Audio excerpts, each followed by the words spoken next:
Student lecture and classes के इस video lecture में आपका स्वागत है। मैं हूं कविता ढिल्लो जो आपको पढ़ाने जा रही हूं इग्नू की एमए हिस्ट्री। और एमए हिस्ट्री का फर्स्ट ईयर का सब्जेक्ट है हमारा MHI 101, जिसका नाम है प्राचीन और मध्ययुगीन समाज। नाम से ही पता चल रहा होगा मनुष्य ने स्टार्टिंग से समाज की उत्पत्ति कैसे हुई थी। मध्ययुगीन जिसमें मुगल साम्राज्य तक आपका समाज कैसा था, मनुष्य ने समाज की प्रगति कैसे की, डेवलपमेंट कैसे हुई, नगरीकरण कैसे हुआ, ये सब हम चीज़ें MHI 101 में पढ़ेंगे। आई होप आपने मेरा फर्स्ट वीडियो लेक्चर काल विभाजन पढ़ा होगा, जिसमें मैंने पूरा डिस्क्राइब कर दिया था कि आपको फर्स्ट ईयर में क्या पढ़ना है। आज हम पढ़ने जा रहे हैं हड़प्पा सभ्यता। उससे पहले मैं आपको जो फर्स्ट वीडियो लेक्चर में मैंने आपको डिस्क्राइब किया था कि आपको कैसे काल विभाजन करना है, कि किस किस काल में क्या क्या घटनाएं हुई थी।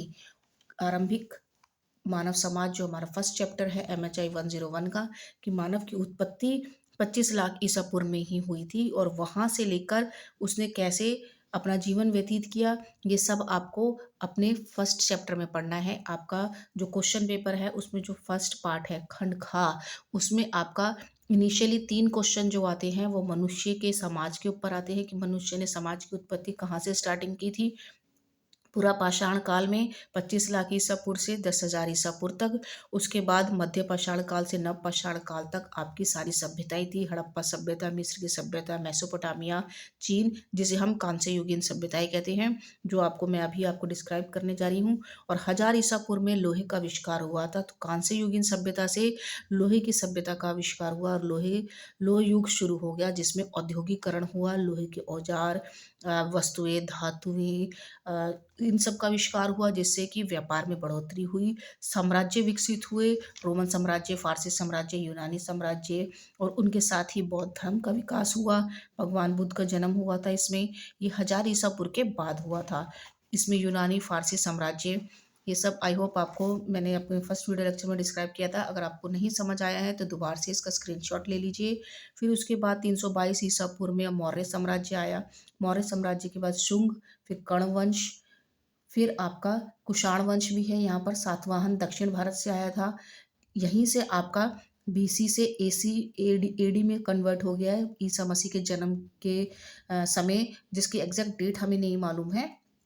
और यहाँ से आपका ईसा पूर्व चलता था, जो कि उल्टे डायरेक्शन में, मतलब उल्टा चलता था।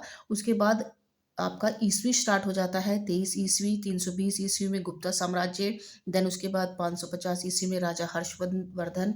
ये सब मैंने आपको फर्स्ट वीडियो लेक्चर में डिस्क्राइब किया था, बट अगर आपको इसका स्क्रीनशॉट लेना है तो आप ले लीजिए, बिकॉज क्योंकि ये MA हिस्ट्री पढ़ने जा रहे हैं, आप मास्टर बन रहे हैं, ये बहुत ही इम्पोर्टेंट है। मैंने बड़ी आपके लिए ये तैयार किया है कि इसको आपको कैसे पढ़ना है, कैसे डिवाइड करेंगे, एक तरह का माइंड मैप आपके लिए बन जाएगा, राइट।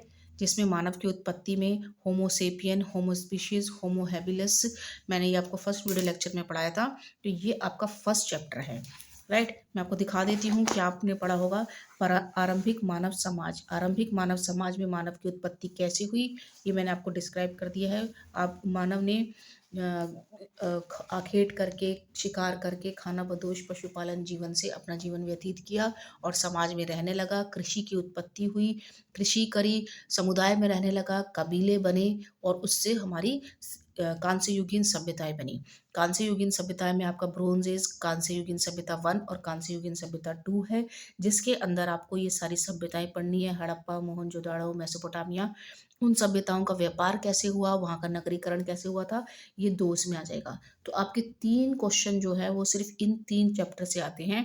उसके बाद जो नेक्स्ट 2 क्वेश्चन आते हैं वो इन तीनों से आते हैं, फारसी, यूनानी एंड रोमन साम्राज्य। याद रखिएगा, आपका फर्स्ट पार्ट आज कंप्लीट होने जा रहा है। टाइम वेस्ट ना करते हुए स्टार्ट करते हैं। बिल्कुल सिंपल लैंग्वेज में आंसर है जो आप पकड़ लेंगे। ओके, ठीक है, स्टार्ट करते हैं। हड़प्पा सभ्यता, बेटा जो आपने पहले पढ़ा था कि हड़प्पा सभ्यता मेसोपोटामिया की सभ्यता, इसमें आपको पुरातात्विक खोज से हमको पता चलता है कि यहाँ पर जो नगर था वो ईंटों का बना हुआ था, पक्की ईंटें थी, नालियाँ थी। ये सब आपने प्रीवियस कभी क्लासेस में पढ़ा होगा, बट इसमें आपका MA हिस्ट्री है, तो आपको ये पढ़ना पड़ेगा कि हड़प्पा सभ्यता की खोज कहाँ कहाँ हुई, कहाँ कहाँ खुदाई करी, और उन खुदाई के अंदर हमें क्या क्या मिला, ये चीज़ आपको पढ़नी है इसके अंदर, राइट। तो हड़प्पा सभ्यता हड़प्पा सभ्यता जिसे हम सिंधु घाटी की सभ्यता भी कहते हैं, जो 3,300 ईसा पूर्व से 2600 ईसा पूर्व तक रही। हुआ क्या था कि 1826 में जब कराची में लाहौर के मध्य एक रेलवे लाइन का निर्माण हो रहा था, वहां पर कुछ मजदूर कुछ ईंटें चुरा के लेकर आ रहे थे और उन रेलवे लाइंस पे बिछा रहे थे। राइट, उस समय अंग्रेजों का शासन काल था, 1826 ईस्वी में है।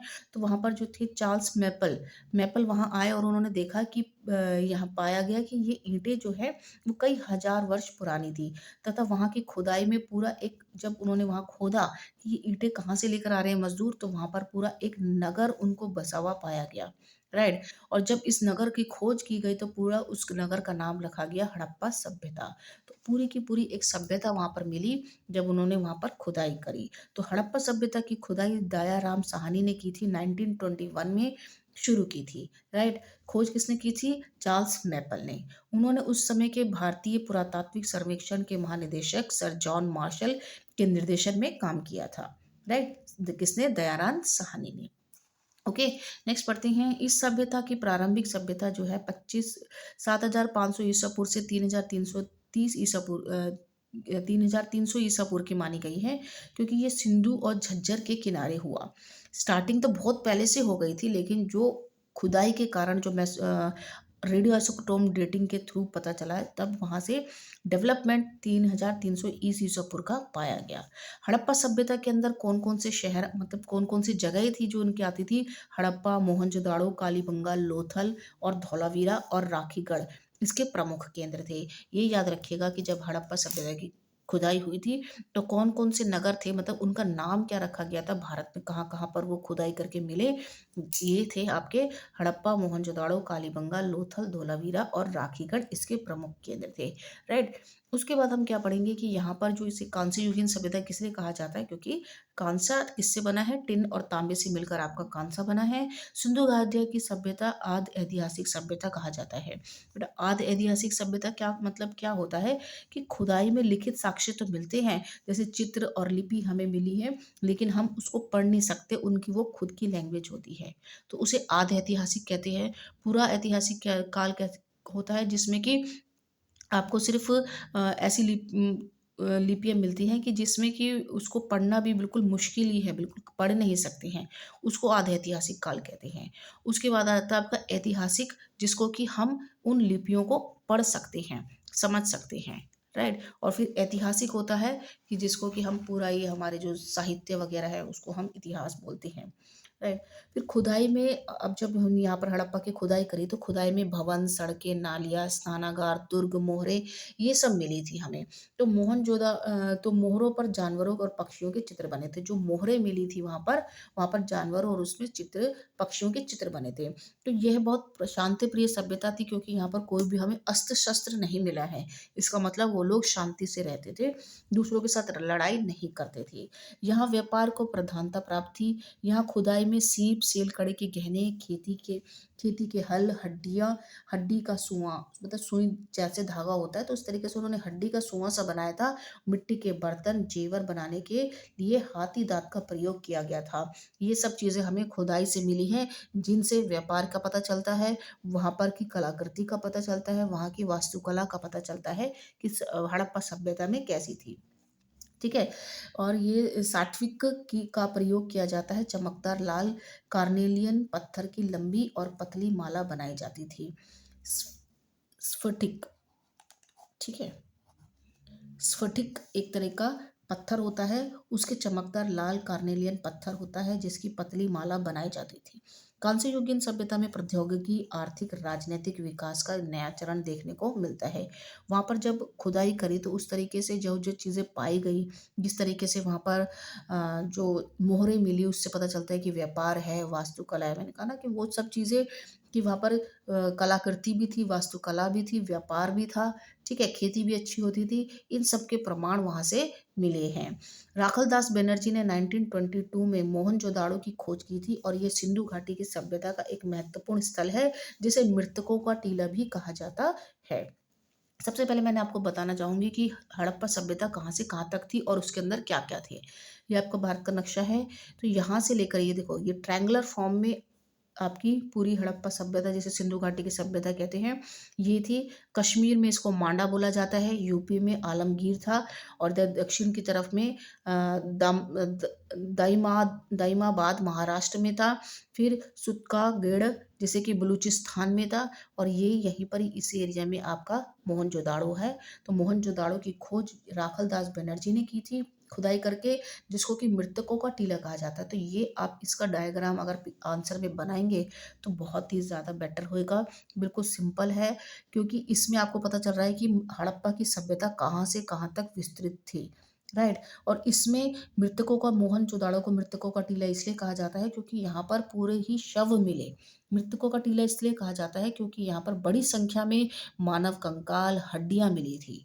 ठीक है, जब सारी हड्डियां और कंकाल मिले थे तो इसका मतलब यहाँ पर एक तरह का कब्रिस्तान बोलेंगे कि वो था, इसलिए इसको मृतकों का टीला कहा जाता है।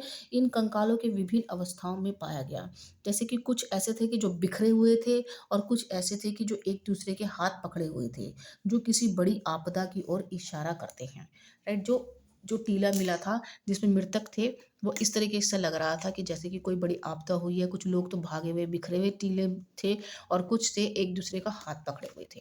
आई होप आपको समझ आया होगा। आप इसका साथ साथ स्क्रीनशॉट भी ले लीजिए, ठीक है। बिल्कुल सिंपल लैंग्वेज में अगर आपकी हड़प्पा सभ्यता का क्वेश्चन आएगा तो आपको क्या लिखना है, कैसे लिखना है, ये मैंने आपको डिस्क्राइब कर दिया। ओके, नेक्स्ट पढ़ते हैं। आप इसका डायग्राम का भी अच्छे से स्क्रीनशॉट ले लीजिए कि हड़प्पा सभ्यता कहाँ तक फैली थी, राइट। अब हम आगे बढ़ते हैं। उसके बाद है कि हमने जहाँ जहाँ पर अभी ये बोला है कि हड़प्पा सभ्यता कहाँ कहाँ फैली है, तो वहाँ पर खुदाई करके क्या क्या मिला है ये इम्पोर्टेंट है, राइट। तो धौलावीरा में क्या मिला है, धौलावीरा में जब खुदाई करी तो वहाँ पर धौलावीरा में एक अनोखा स्थल था, जिसमें ईंटों की बजाय बलुआ पत्थर से इमारतें बनाई गई थी। ओके, यहाँ उन्नत जल निकासी व्यवस्था शामिल है। तांबे की इक्का गड़ी मिट्टी के बर्तन और औजार और खिलौने, गाड़ियां जैसे अवशेष प्राप्त हुए हैं। ये चीज़ें आपको धोलावीरा में प्राप्त हुई थी। और यहाँ पर बांध बनाकर छोटी छोटी पानी की धाराओं की तालाब में इकट्ठा किया जाता था, जिससे शहर में प्रयोग, उस पानी को शहर में प्रयोग किया जाता था। ठीक है, मैं यहाँ पर शहर वर्ड इसलिए यूज कर रही हूँ क्योंकि शहर सबसे पहले जब मानव सभ्यता आई, उसमें नगरीकरण पहले हुआ, फिर ग्रामीण सभ्यता आई। याद रखिएगा कि पहले हड़प्पा सभ्यता, मोहनजोदाड़ो, मेसोपोटामिया, इनमें नगरीकरण हुआ था, पक्की ईंटों के मकान बनाए गए थे, राइट। और उसके बाद लोगों ने जब व्यापार करने लग गए, एक दूसरे के साथ एक दूर दूर तक व्यापार करके दूर दूर यात्रा करने लग गए, तब ग्रामीण व्यवस्था हुई, तब खेती का बड़े पैमाने पर प्रयोग किया जाने लगा। जनसंख्या बढ़ी, समुदाय बढ़े, कबीले हुए, देशांतरण हुआ, जिसके कारण ग्रामीण व्यवस्था आई।